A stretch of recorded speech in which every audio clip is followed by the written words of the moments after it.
Il était plein de vie, aventureux, c'est sûr. Nous avons reçu pas mal d'appels de la crèche. Cooper grimpait sur la table, il est tombé et s'est cogné la tête. Allez, Cooper, allez, Cooper. Il était tout le temps heureux. Si tu es heureux et que tu le sais, crie hurrah, hurrah.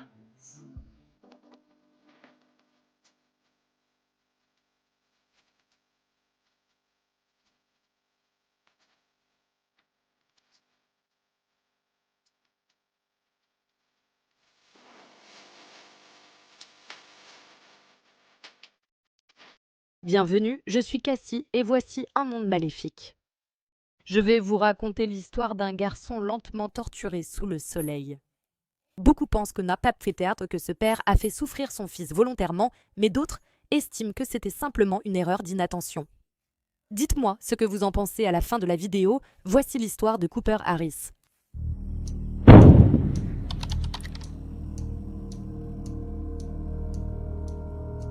Cooper Mills Harris est né le 2 août 2012 de Justin Ross Harris et Leanna Harris à Marietta, en Géorgie. On disait que c'était un bébé heureux, sociable et calme. Cooper aimait parler à toutes les personnes qu'il rencontrait. Il adorait aussi les camions et les voitures, et il leur faisait souvent signe de la main en leur disant au revoir lorsqu'ils passèrent devant lui. Les parents de Cooper, Justin, appelé Ross, et Leanna, mariés en mai 2006, n'avaient qu'un seul enfant, Cooper. Le matin du 18 juin 2014, le père de Cooper, Ross, l'emmenait à la garderie. Cooper allait à la garderie à seulement 1 mile de l'endroit où Ross travaillait, donc c'était généralement lui qui l'y emmenait le matin. Ross récupérait parfois Cooper après le travail, mais c'était surtout la responsabilité de Leanna. Donc ce matin-là, sur le chemin du travail et de la garderie, vers 8h57, ils se sont arrêtés pour prendre le petit déjeuner dans un restaurant Chick-fil-A qui se trouvait à moins d'1 mile du bureau de Ross sur Cumberland Parkway à Vinnings, en Géorgie. Le père et le fils ont pris un petit déjeuner de sandwich au restaurant. Après avoir terminé, ils sont retournés à la voiture vers 9h20. Cooper était alors réveillé et Ross l'a sorti du restaurant. Ross a remis Cooper dans son siège auto, l'a attaché, embrassé et dit « Prêt, on y va ». Cooper a alors embrassé son père en retour. À partir de là, Ross est allé directement au bureau Home Depot Treehouse où il travaillait au lieu de conduire et de déposer Cooper à sa garderie à la Little Apron Academy. Lorsque Ross a quitté le Chick-fil-A, il aurait dû tourner à l'intersection de Paces Ferry Road et Cumberland Parkway afin de se diriger vers la garderie de Cooper. Mais au lieu de cela, il a traversé directement cette intersection et est allé au travail. Le bureau de Ross, chez Home Depot, se trouvait à seulement 0,6 miles du Chick-fil-A, soit environ 4 minutes de trajet. Ross est arrivé sur le parking de son bureau, est sorti de sa voiture, a pris son sac de travail ainsi qu'un gobelet Chick-fil-A et est entré dans son bureau vers 9h25 du matin. Le petit Cooper était toujours dans son siège autodos à la route, dans la Hyundai Tucson de son père. Vers 12h30, Ross est allé déjeuner avec quelques collègues dans un Publix à proximité. Cependant, ils ont finalement pris la voiture d'un collègue, donc il ne s'est toujours pas rendu compte qu'il avait laissé Cooper derrière lui ce matin-là. Après leur déjeuner, Ross et les autres hommes ont fait un arrêt rapide chez Home Depot où Ross a acheté des ampoules. Ensuite, après que ses collègues l'ont déposé à nouveau sur le parking du travail, Ross s'est dirigé vers sa voiture, a ouvert la porte côté conducteur et a mis les ampoules à l'intérieur. Il n'a pas vu son fils sur la banquette arrière, qui était assis là depuis environ 4 heures à ce moment-là. À 15h16, Ross a texté sa femme Leanna pour lui demander quand elle récupérerait Cooper à la crèche. Donc il pensait à son fils, mais il ne se souvenait pas qu'il était encore dans la voiture, même s'il avait son fils en tête, ce que je trouve un peu étrange. 1 heure plus tard, à 16h16, soit 7 heures après avoir laissé Cooper dans sa voiture, Ross est retourné à son SUV, y est monté et a quitté le bureau. Il est allé vers le nord sur Cumberland Parkway vers les cinémas AMC, prévoyant de voir 22 Jump Street avec des amis. Après quelques minutes de conduite, il s'est arrêté sur le parking du centre commercial Across Shopping Mill Plaza. Des témoins ont entendu des crissements de pneus et vu Ross sauter de la voiture en criant « Qu'est-ce que j'ai fait ?» Qu'est-ce que j'ai fait? Ross essayait désespérément de sortir Cooper de son siège auto et un passant l'a vu lutter et est venu l'aider. Ce même passant a ensuite pratiqué la réanimation cardio-pulmonaire sur Cooper après que Ross l'a brièvement tenté puis abandonné. Ross n'a pas appelé le 911, il a tenté de joindre la garderie de Cooper puis Leanna. Ce sont des passants qui ont contacté les secours pour Cooper. Pendant ce temps, Leanna allait chercher Cooper à la garderie, ignorant ce qui s'était passé. Et lorsqu'elle a appris que son fils n'était jamais arrivé ce jour-là, elle en a tiré une conclusion immédiate. Elle a dit « Ross a sûrement laissé ça dans la voiture. Il n'y a pas d'autre explication. » Je trouve ça un peu étrange de tirer immédiatement cette conclusion dès que tu apprends qu'il n'est pas arrivé à la garderie. C'est même avant qu'elle ait allé parler à Ross, donc il aurait pu juste l'emmener faire une sortie père-fils. Elle n'en avait aucune idée. La première chose à laquelle elle a pensé, c'est qu'il avait dû le laisser dans la voiture. Les températures, ce jour d'été très chaud, avaient atteint 92 degrés Fahrenheit, soit 33 degrés Celsius, et elles pouvaient monter jusqu'à 140 degrés Fahrenheit dans une voiture fermée en quelques heures. Lorsque la police est arrivée sur les lieux, Ross semblait très bouleversé. Cependant, il dit Reynolds que son humeur oscillait entre la panique et le calme. Et bien qu'il n'ait pas été arrêté à ce moment-là, il a été placé à l'arrière de la voiture de police, menotté, afin que les agents puissent s'assurer qu'il ne quitte pas la scène du crime. Oh mon Dieu, oh mon Dieu.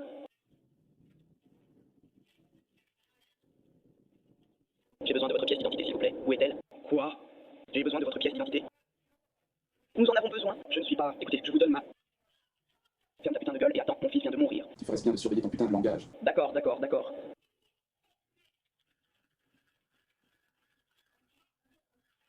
Arrêtez de vous battre.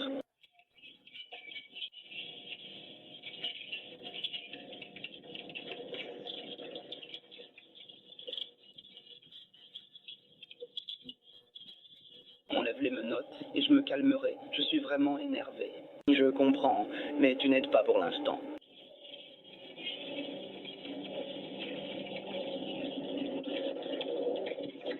J'ai besoin, il faut appeler des gens. Donne-moi ton téléphone. J'appellerai qui tu veux, mais pour l'instant, assieds-toi, d'accord? Où est-il? Je vais le chercher.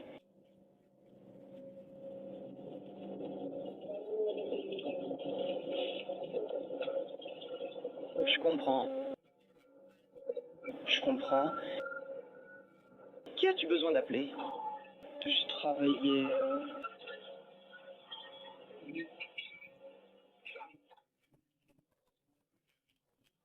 Nous devons appeler la petite académie du tablier chez Home Depot. Ma femme va aller le chercher là-bas alors qu'il n'y sera pas. Il faut les appeler vite. Elle va arriver sans le trouver. Pourquoi pense-t-elle qu'il laisse là-bas? Parce que j'étais censé le déposer ce matin et je n'ai pas vérifié une seconde fois dans ma voiture. Et je l'ai laissé dans ma voiture pendant que j'étais au travail.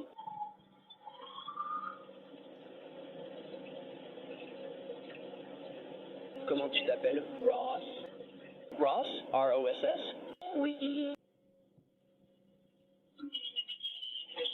Je vais enlever la menotte, je promets de me calmer. Quelle est votre date de naissance, Léon? Le 27 novembre 1980, numéro de sécurité sociale.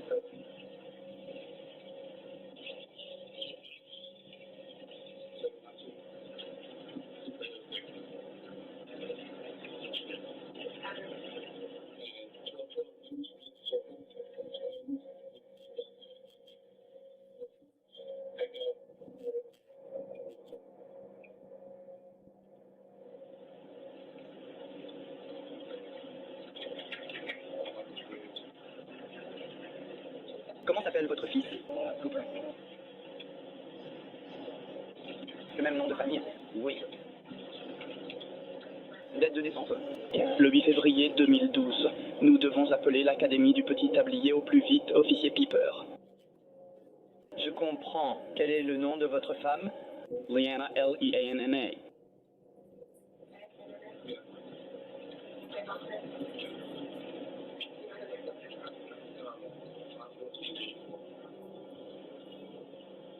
À quelle heure étiez-vous censé le déposer à la garderie?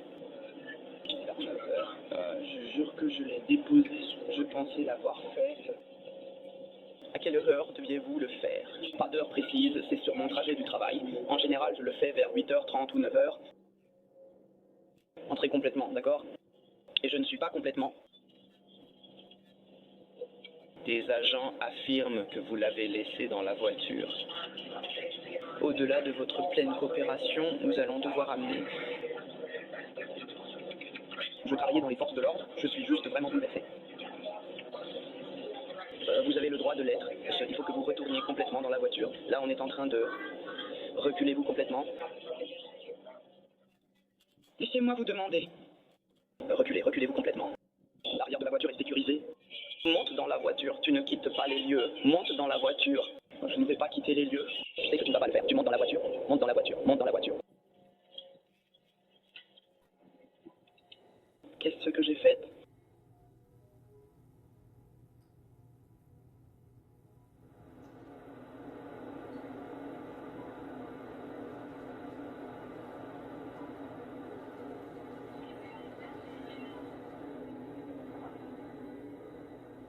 Oh mon Dieu.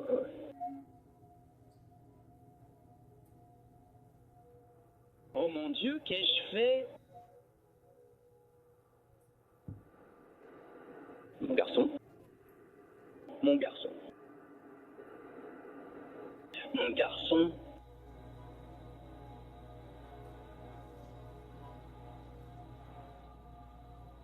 Oh mon garçon.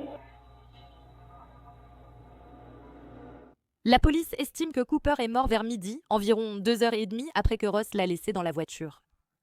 À 22h ce jour-là, Ross a été arrêté et interrogé. Il a déclaré à la police qu'il croyait avoir laissé son fils à la crèche, oubliant qu'il était sur la banquette arrière. Cependant, les détectives ont jugé certaines de ses réponses étranges lors de l'interrogatoire. Une policière a entendu Ross dire « Je n'arrive pas à croire que cela m'arrive. » Puis « Je vais être accusé d'un crime et pourquoi suis-je puni pour ça ? Parce que tu as tué ton fils, voilà pourquoi. » Autre fait étrange lors de l'interrogatoire, Ross n'a pas mentionné à la police qu'il avait acheté des ampoules à Home Depot ce jour-là, ni qu'il les avait mises dans sa voiture où se trouvait Cooper. Voici les images de vidéosurveillance du parking où Ross travaillait et vous pouvez voir ses amis le déposer après le déjeuner, puis Ross se diriger vers son SUV et placer les ampoules dans la portière côté conducteur avant de s'éloigner.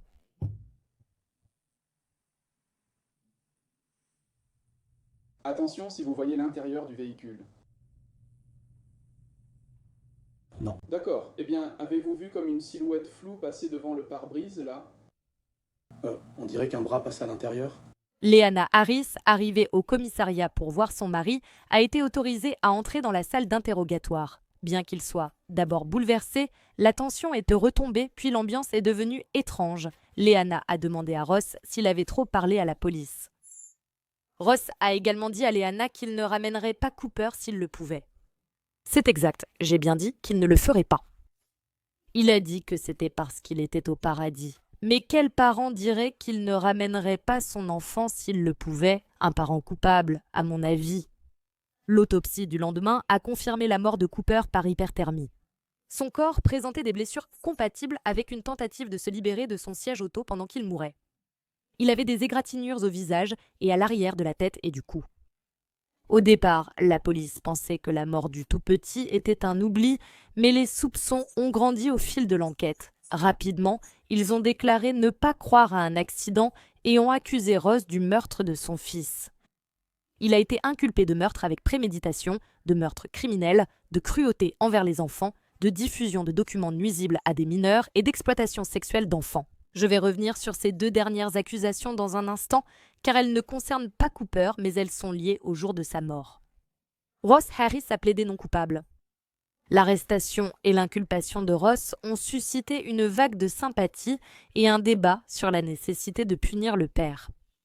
Cependant, avec l'apparition de nouvelles informations, deux organisateurs de pétitions sur Change.org ont fermé celle demandant la libération de Ross.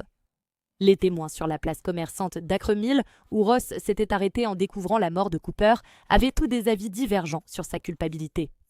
Cependant, beaucoup pensaient qu'il était effectivement coupable. Une témoin ayant repris le massage cardiaque avait noté que Ross s'y prenait mal et ne le faisait pas correctement. Une policière arrivée sur les lieux a trouvé étrange que Ross ne soit même pas près de son fils lorsqu'elle est arrivée et beaucoup pensaient que les émotions de Ross n'étaient qu'une simple comédie. Un mandat de perquisition avait été obtenu pour le condo des Harris à Marietta et les enquêteurs avaient saisi plusieurs objets dans la maison, dont un iPhone 5, un ordinateur portable, la Hyundai Tucson 2011 de Ross, une tour d'ordinateur et d'autres appareils électroniques. Les enquêteurs cherchaient toute preuve de mauvais traitement ou de négligence envers l'enfant. En examinant ces appareils, les enquêteurs ont trouvé que Ross avait déjà cherché à quelle température un enfant meurt dans une voiture. Leanna, la mère de Cooper, avait également fait la même recherche. Interrogé sur le sujet, Ross a dit qu'il faisait cette recherche par peur que cela lui arrive. Il avait aussi recherché sur Internet les modes de vie sans enfants. Des recherches par couche portaient aussi sur la survie en prison. L'autre chose que la police a examinée, c'est le mariage de Ross et Leanna. Ils voulaient savoir s'il y avait des problèmes entre eux, et ce qu'ils ont découvert, c'est que Ross avait envoyé de nombreux messages et photos explicites à d'autres femmes ainsi qu'à des filles mineures. Il avait échangé des messages et envoyé des photos de son sexe à 7 femmes, dont une partie le jour où son fils mourait dans la voiture. Ross avait des profils sur divers sites de rencontres ainsi que sur Kik et Whisper. Le jour de la mort de Cooper, Ross avait répondu à 4 publications sur Whisper, dont une évoquant son réveil à 5h30 pour son fils. Interrogé sur Cooper, il avait répondu qu'il allait très bien, donc il pensait clairement à lui, mais il ne s'est quand même pas rendu compte qu'il l'avait laissé dans la voiture il y a quelques heures. Sur l'application Whisper, qui incite à révéler des secrets, Ross avait dit que le temps pour lui-même lui manquait. Il a aussi écrit qu'il détestait être marié et avoir un enfant, disant que la nouveauté était passée et qu'il ne lui restait rien à montrer. Dans un message sur Whisper, Ross a dit « J'aime mon fils, mais on a tous besoin d'évasion. Potsuya ». C'était à l'époque où ils allaient au Chick-fil-A, le matin de la mort de Cooper. Les détectives ont trouvé encore plus. Ils ont découvert que le couple avait des problèmes financiers et que Ross avait souscrit non pas une, mais 2 assurances-vie sur son fils, une de 25 000 $ et une de 2 000 $. Et il n'aurait même pas eu besoin de cet argent pour payer les funérailles de Cooper, car celle-ci serait finalement prise en charge par une subvention de Home Depot, là où Ross travaillait. Pendant l'enquête, alors que Ross était même détenu en prison, il avait écrit des instructions à sa famille sur la façon d'encaisser les assurances-vie de Cooper. Ross a déclaré aux enquêteurs qu'il avait environ 4 000 $ de dettes de cartes de crédit, ainsi que des prêts étudiants et automobiles. Cela n'a fait qu'accroître les soupçons. Les enquêteurs pensaient que Ross, qui trompait clairement sa femme, avait rêvé d'une vie sans enfant et que se débarrasser de Cooper était sa solution. Leanna Harris pensait toujours que Ross était un père formidable aimant profondément Cooper.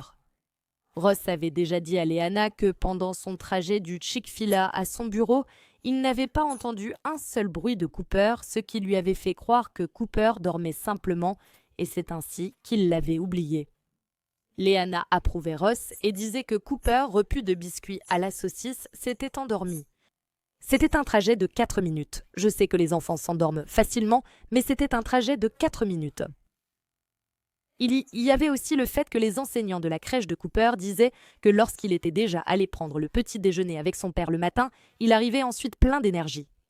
L'avocat de Ross avait initialement demandé un procès séparé pour les accusations d'envoi de messages sexuels à des mineurs. L'une avait 15 ans à l'époque et l'autre en avait 16. L'accusation souhaitait inclure ces faits au procès pour meurtre pour illustrer les actes de Ross.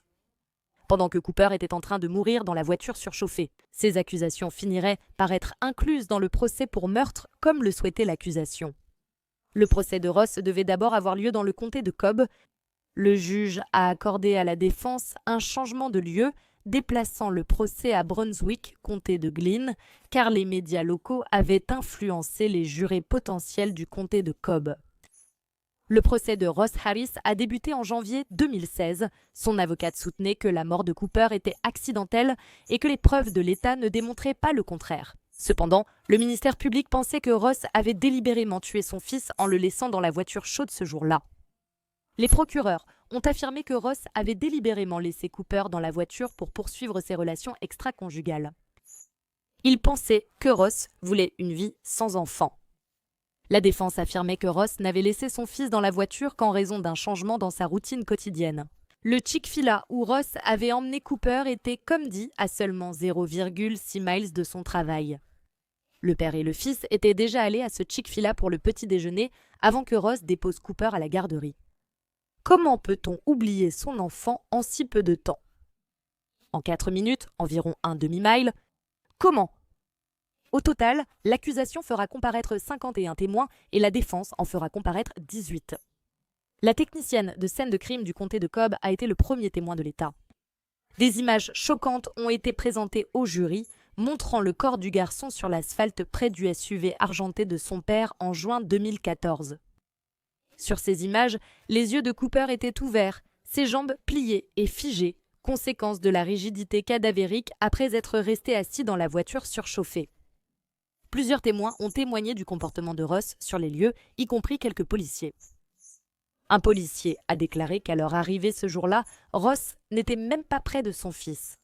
Il a également déclaré qu'il n'avait pas vu Ross pleurer et qu'il pensait qu'il simulait son chagrin.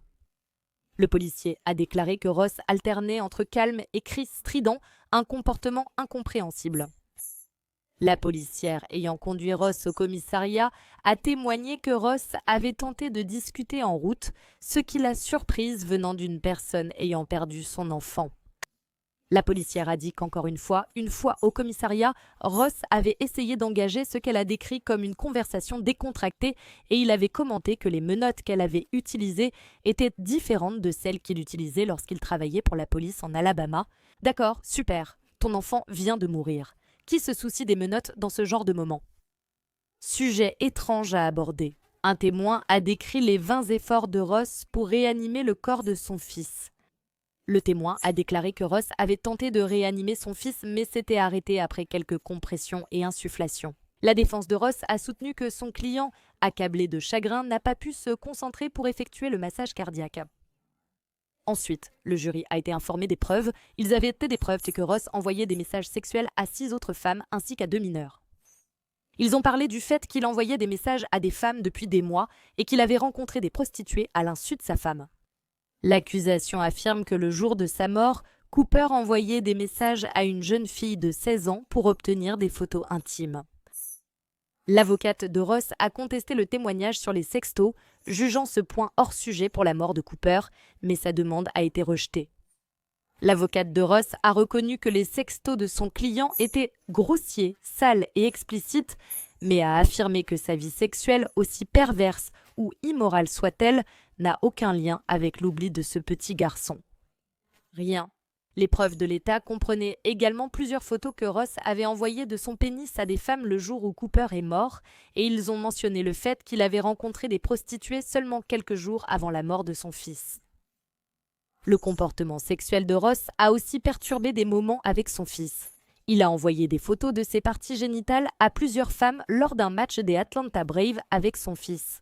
Ross a également admis à un moment donné être accro au sexe.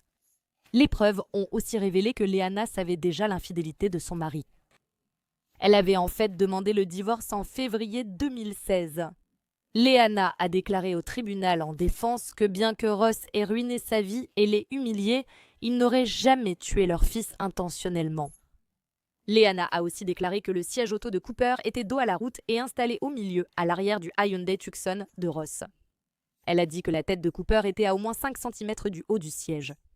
Elle a aussi témoigné qu'une photo prise le 20 avril montrait que sa tête ne dépassait pas le haut du siège auto.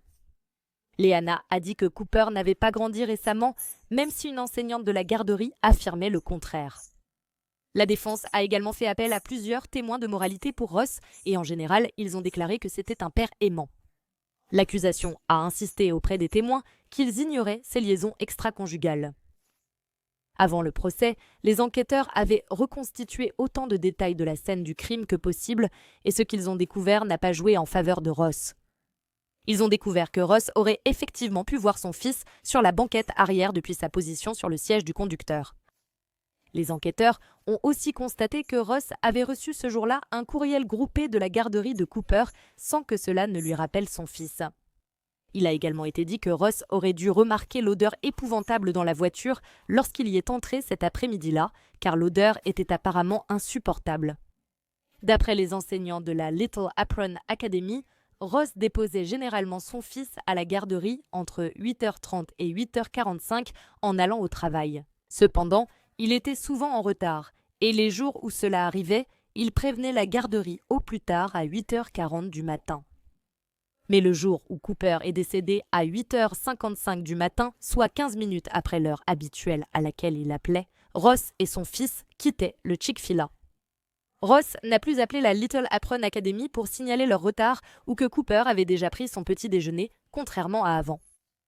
Une autre chose étrange qu'une des enseignantes de Cooper a remarqué, c'est que dans les semaines précédant la mort de Cooper, son père avait soudainement arrêté de prendre des photos de son fils alors qu'il le faisait tous les jours auparavant. Leanna dirait cependant que c'était parce que Cooper grandissait et devenait plus difficile à photographier en courant partout. À la fin de son procès, le 14 novembre 2016, Ross Harris a été reconnu coupable de tous les chefs d'accusation et condamné à la prison à vie sans libération conditionnelle pendant 32 ans.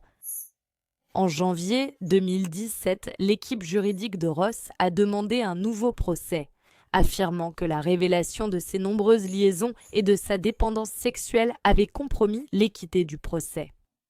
Mais cette demande a été rejetée le 20 mai 2021. En janvier 2022, la Cour suprême a de nouveau entendu les arguments de l'équipe de Ross pour un nouveau procès.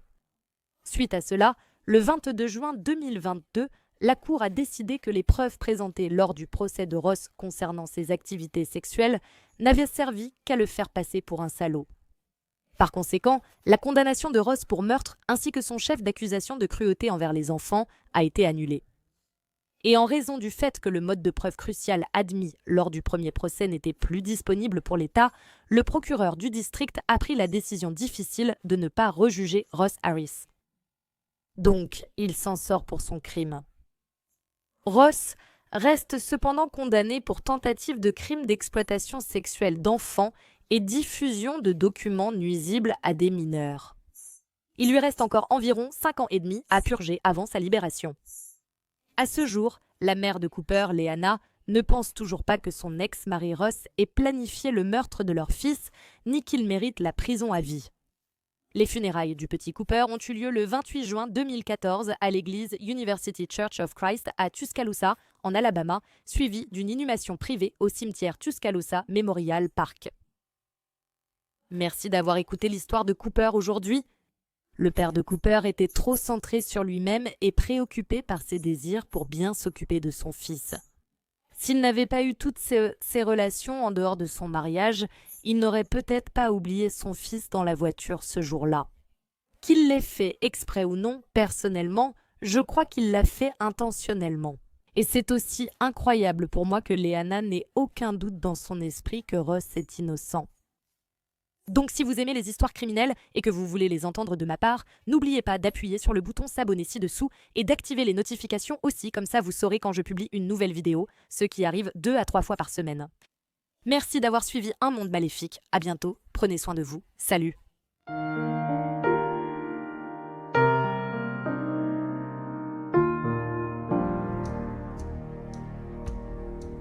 Merci à tous les mécènes d'Un Monde Maléfique. Adina, Alana, Ali, Amanda, Amberly, Amy, Angela, Angie, Brandy, Frère Mike, Carrie, Catherine, Cecilia, Celia Cruz, Shantae, Claire, Daniel, Danny J, Drew, Emily, Eric, Frank, Georgia, Hailey, Anna, Rama, Anna, Jackie, Jen, Jennifer, Jerica, Josie, Cara, Christy, Kristen, Laurie, Lindsay, London, Mandy, Marion, Mary, Mel, Melissa, Mimi, MJ Kelly, Neoma, Nikki, Owen, Ray, Robin, Sharon, Starlet Sky, Stephanie O, Stephanie T, Susan, Suzanne, Tamara, Tammy B, Tammy S, Le Chasseur, Tracy, Royaume-Uni, Wesley et Whisper 216. Vous êtes géniaux.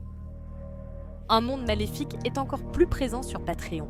Alors allez voir sur patreon.com/Un Monde Maléfique ou utilisez l'application Patreon. Vous aurez accès à des vidéos exclusives chaque mois et plus encore. Tout soutien aide vraiment à s'assurer que les victimes ne soient jamais oubliées et à mettre en lumière les failles de la société liées à chaque affaire. Avez-vous une suggestion pour une affaire que vous aimeriez me voir traiter? Si oui, envoyez-moi un email à awickedworldtruecrime@gmail.com.